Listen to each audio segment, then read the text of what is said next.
My mom would be at all my sporting events. Let's say I was playing football, okay? My mother would be on the sidelines, and if the play on the field started going one way, my mother would run along like, Mark, get him, get him. I'd be like, oh my gosh. I'd get in the huddle with the other guys. They go, Mark, is that your mother? I go, no, I never saw her before in my life. See, the greatest gift my mother ever gave me, she believed in me. I have overdosed on drugs on 3 occasions where I should have been dead. But I believe I was kept here for a reason. You show me your friends, I will show you your future. How do I know this? I hung out with losers, and I became the biggest loser of them all because I gave up everything I dreamt about as a little boy because of who I chose to surround myself with. My friends would drive me home at 2, 3, 4 in the morning. We'd be drunk and high, laughing in the car. We'd pull up in front of my house in New York. They go, Mark, the light's on. I go, oh man, my mother's up. See, my mom wouldn't go to bed until she knew her son was still alive. I'd walk in, she'd say, hi, Mark, how was your night? I go, it was good, Mom, I'm just gonna go to bed. She goes, can I talk to you for a minute? I go, Mom, I'm tired, I'm just gonna go to bed. She goes, Mark, I haven't seen you all day and all night. Can I please talk to you? I said, man, just leave me alone. You bug me. I'd slam my bedroom door on the one person who believed in me. I was on a worldwide tour and we were wrestling overseas in Japan. After my wrestling match, I went upstairs in my hotel room and I fell asleep. There was a knock at my door at 3 o'clock in the morning. I got out of bed and I looked through the safety window and I could see it was a Japanese promoter. So I opened the door and he said, Mark, you need to call home. There's been an emergency. I went and got on the hotel room phone. I called back to the United States. I said, hey, what's going on? They said, Mark, I don't know how to tell you this. I said, just tell me what happened. All of a sudden they started crying. They go, Mark, I can't tell you. I said, just say it. They said, Mark, your mother died. I just threw the phone down. I ran out of my hotel room.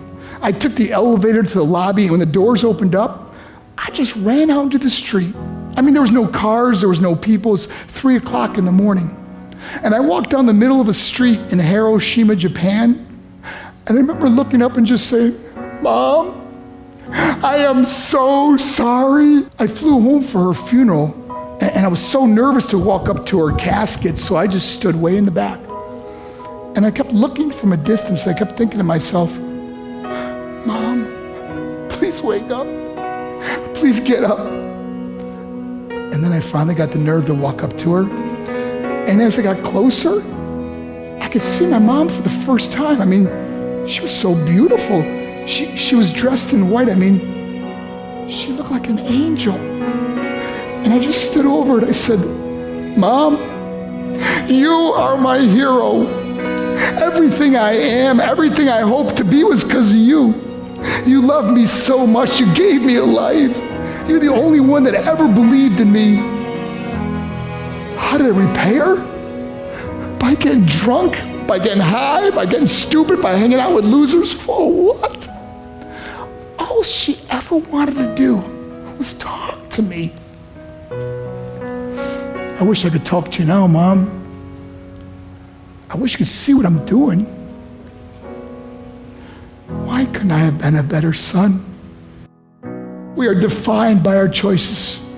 But if you surround yourself with people involved in drugs and alcohol and pills, it's a dead end. I'm not here to preach to you. I'm here to tell you I lived that life. It leads to broken hearts, broken relationships, broken dreams, and death. For what? To get high? If you have a mother or a father, when you go home, tell them how much you love them. See, my whole life was about being rich and famous. I had to be a millionaire. I had to win the race. I had to win the race at the expense of my marriage, my family, my friends. For what? To be all alone in the world? I learned what is truly important, and that is how precious this gift of life is, and our families, and how quickly it can be taken away.